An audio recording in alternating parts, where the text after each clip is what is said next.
right, so final segment. They're going to kick us out, I think, real soon.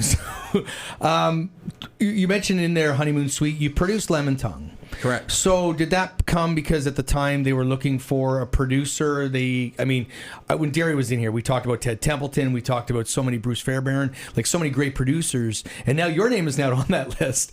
Was it just something that you guys kind of agreed on, or they were?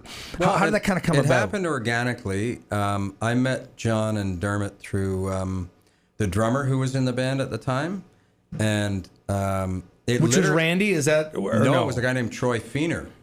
Oh, okay. Yeah, and Troy was with them for not an extremely long period of time. No, I brought Randy into the project. Yeah. Wow. Because he played on Lemon Tongue. He did drums, right? Yeah. So what happened was I met with John and Dermot, and they were between labels and between. No, they had a band that was out working. So between labels and just writing for the next record, right?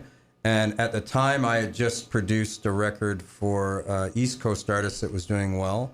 And remember a band called C Spot Run? Yes, absolutely. They did well.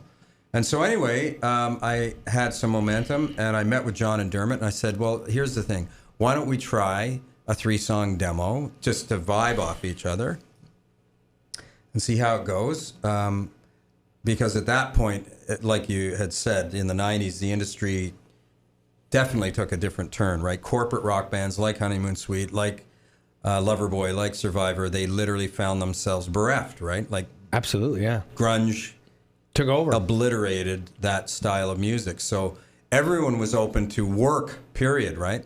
And I got a story about Mike Reno too. I mean, he started something in the 90s that became very successful. He packaged the singers from these bands like Steve Perry, Jimmy Jameson, that all of a sudden Journey and Survivor weren't filling the arenas they were, but they still wanted to work. So Mike would package the 3 singers going out as a best of show. Yeah, right? Yeah. So anyway, that's how it happened, very organically. Mike Dermot and Johnny and I, we started a 3-song demo. We did the demo, and right at the tail end of the demo, they got a call to do a West Coast 3-week West Coast tour. And Johnny just goes, well, Rob, why don't you just learn the set and come out with us? That's how I started playing with him. It was by no, hey, I want to play. This was before Live at the Gods? Yeah, oh, God, yeah. This was 99. Okay. Right? Yeah, that's right. And so I learned, I think it was like 4 days, and they were going to be flying out west. They said, well, we made the decision, we're going to do this next project with you. Why don't you just learn the set, and we can write on the road, all that stuff, right? And that's how it was, very organic how that happened. So how long were you in Honeymoon Suite? 5 years. 5 years, eh? Yeah. And that time, I mean, obviously you have great connection with the band, but now you're producing, or did produce, Johnny's solo album. Correct. Yeah. So that maybe happened another one. Yeah. In 2004, I ended up getting him a deal with EMI and management and all that stuff. Yeah. So we mentioned Randy Cook a few times. Mm-hmm. So Randy is a phenomenal drummer. And I taught Randy everything he knows, and you know that. But no, he mentioned meeting him in Toronto. He goes to L.A. He's playing with Five for Fighting now. He's playing with Ringo Starr Band. But he played on Lemon Tongue, and you and him have a real tight connection. Eh? Mm-hmm. So kind of talk a little bit about, was that from Montana there in Toronto is kind of how that started? No, Randy was the very first drummer when I played my real first gig with this Johnny Loveson guy. Randy was the drummer, and we literally were thrown into the fire. This Johnny Loveson guy had a residency at the El Macombo downstairs under the palms, which is now reopened. That's right, with Greg Godovich, yes. who I've also done a lot of work with too, the band Goddo, right? Yeah. And we literally rehearsed in Johnny's basement. Randy was playing on Johnny's kid's little kit, a little child kit. Beating Canadian the crap Tire out of it. brand, whatever, And then we would do 2 Friday, Saturday, all winter. That winter, I can't remember what year it was, 86 or 87. And that was where, and we became this really tight rhythm section, like he and I, right? Like I'm telling you, we not only energy-wise bonded in our vibe, but playing-wise, like we were just enthusiastic, young rock guys stars. That wanted it. Well, not even rock stars. We loved the instruments, and people would start, and that's actually where Mark started coming to check me out as a bass player because we started to get this name as this rhythm section around Toronto. Like, you got to see these guys, right? Yeah. And from that moment on, whenever we could pull each other into any situation, it would be like, who do you want to have drumming, Randy? And you're going to get Randy on this show, I think. Yeah, absolutely. Yes, we can do it by 100%. Skype. Well, He's in LA, right? But back in, I think it was November. He was down here? Well, with... Oh, I see. Yes, because you were took photos with him. I saw it on Facebook. Yeah. Where were you? At the Avalon Room. Who did he play with? Hey, man, you're an all-star. Get your game on. Smash Mouth, right? Yeah. Yeah, because you posted a bunch of photos. Yeah. Thanks for bringing them in here. Yeah. Jeez. I know, but next time, we will, for sure. Yeah. So we've been going on for a long time, so let's wrap it up with a few questions for you. So, number one, the Guess Who. Not that this is a question, but you played with them last year. Well, no, the guitar player I've worked with for years, right? Not Randy, the guy that they've had for years. So, yeah.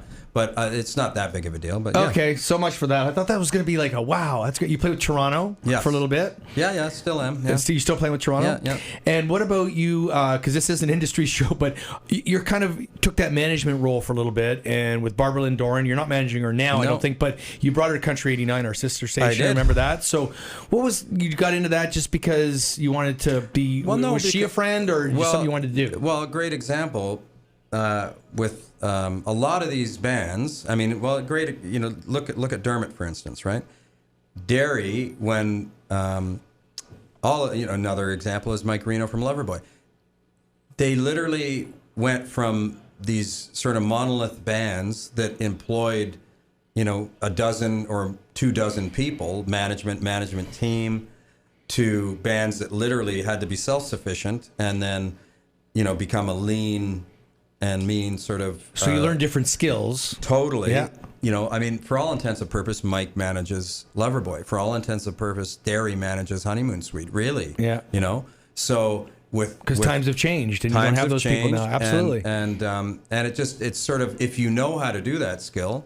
So in Platinum, I've been doing it for years anyway, but in Platinum Blonde, one of the things I did was you managed them for like 6 years, did you not? Tour manage and all that stuff, yeah. So not only did I play bass and co-produce the record, but You have many talents. So that, I mean, it's also, though, one of the things that people say, well, how have you made a living in this industry? And it's under the umbrella of the entertainment industry, but I've done every aspect of the infrastructure of it, right? Yeah. Because, if you can do it, why farm it out to someone else, right? Ultimately, and you get those skills. Like, you end up meeting all the people at the agency group in Feldman. Right. And they become friends, so it's like, well, okay. Why wouldn't I just talk to you as opposed to paying somebody to talk to you? Yeah, or whatever. right. And you already have that relationship, and here's the other thing too, is that you become, they trust you more than someone, like that they don't know. Absolutely. Yeah, that just sort of comes in. Final question, because we do have to go.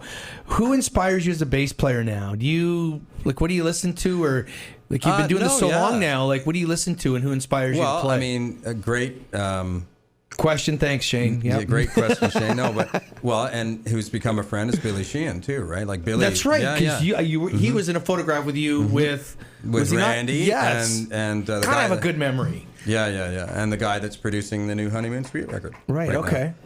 Mike Compras, right? Yes, out of Nashville. Yeah, so I'd say Billy. I mean, there's all kinds of great players, but I mean, I really, still the old groove stuff as a bass player anyway. Geddy Lee. Yeah, you're friends with Geddy, too. I know Ged, yeah. And we're doing coffee downtown Toronto. We talked about that. Yes. There you go. Anyway, so yeah, I'd say just in terms of rock bass players, I mean, those two are definitely at the top of the list, right? See, so we're going to leave in... I have to play this, although this is just like off my phone, because it's my favorite thing to listen to when I'm in my truck and I hear... Please welcome on the bass guitar, Rob Laidlaw. That's Johnny D. Feel It Again. That was live at the Gods or whatever. So thank you so much. Buddy. You're awesome. Well, I love so you. You're a good friend and a great person, and I'm so impressed that 4 years, good for you. Being alcohol free, drug free, all that, and I know that's forging ahead. A tough road to take. And I said this to you when we were drinking. Buddy. I was drinking, you weren't. But at the Honeymoon Suite show, I said how proud I was of you because you do a great job at everything you do. So thank you. Thank you. Appreciate it. All right. All right. Rob Laidlaw, Industry 45, Shane Christopher Neal. This is Giant TV.